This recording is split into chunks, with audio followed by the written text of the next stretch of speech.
Hello, happy Monday to everybody. Well, hope you all had a good Thanksgiving if you celebrate. Got to see some loved ones. My wife and I actually spent Thanksgiving just by ourselves at a timeshare in Arizona. She had a week she had to burn, and we had an airline credit that we had to use or lose it by the end of the year. It was for a trip we never took when we lived in Europe. So we went out to a place called Overgard, Arizona, about 2.5 hours outside of Phoenix. And let me tell you, the temperature was different. It got down in the 20s at night, frost on the window of the rental car. And then in Phoenix, it was like 70. But we got to go to Flagstaff and Sedona. I actually got to go to Winslow, Arizona, where I got to stand on a corner. But I was not a fine sight to see, and there was no girl, my lord, in a flatbed Ford who slowed down to take a look at me. She probably would have stepped on the gas and grabbed the gear and kept going. But nevertheless, here we are. In the aftermath of the election. Sorry if I'm out of breath. I was doing yard work. Got a new house and got to try and get some grass to grow in this red clay soil, clay and rocks. But nevertheless, I heard this morning that Joe Biden pardoned his son. Well, Stevie Wonder and Ronnie Millsap could have seen that one coming. It's definitely understandable that he did. Politically, he has nothing to lose by doing it, and it might, a pardon of Hunter Biden might lead to things not being found out about Joe and some of the other people in the family. But it's not unexpected. He's probably pretty mad at the Democrat leadership right now, and maybe he's just doing this out of spite. Yeah, it's understandable. Anybody would do what they could to keep their kid out of trouble, even if their kid's over 50 and still a troublemaker. But nevertheless, now I wonder what the Democrats are going to say if Donald Trump, after he's inaugurated, decides to pardon anybody connected with J6.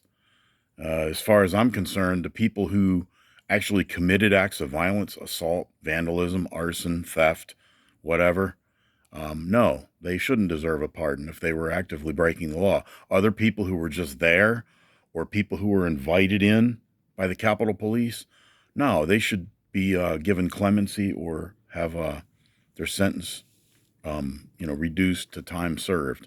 What do you call it? Clemency, commutation of sentence. And the other people who didn't do anything should be pardoned. For those of you who say, oh, there was an insurrection. No, there was no insurrection. Not a single person was charged with 18 U.S.C. 2383, which is the insurrection statute. But those who did break the law and damage things, they should be held to account.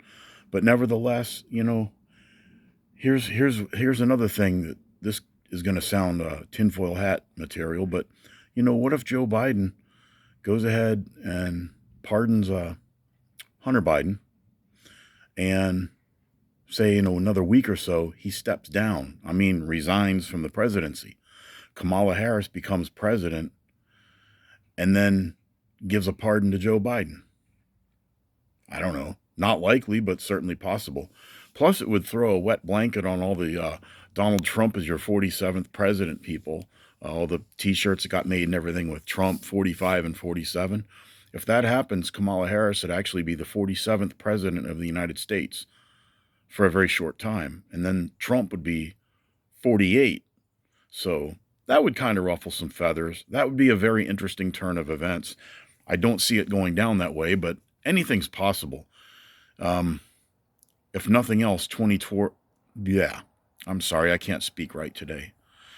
2024 is showing us that just about anything is possible.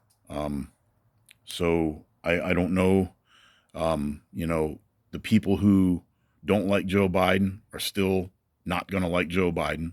The people who love Joe Biden, people who love the Democrat Party are still going to be Democrats. They're not going to, I think the number of people Joe Biden might lose by doing this among supporters, he could probably count them on one hand with a couple fingers missing.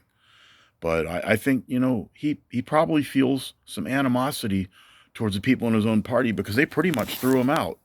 they pretty much said, "Nah, you're not running again." And then he kind of got back at him. He said, "Well, no, I endorse Kamala Harris." So he kind of sidestepped the whole, maybe something still works in that brain of his. I don't know. But I this is just a very weird period of time we live in.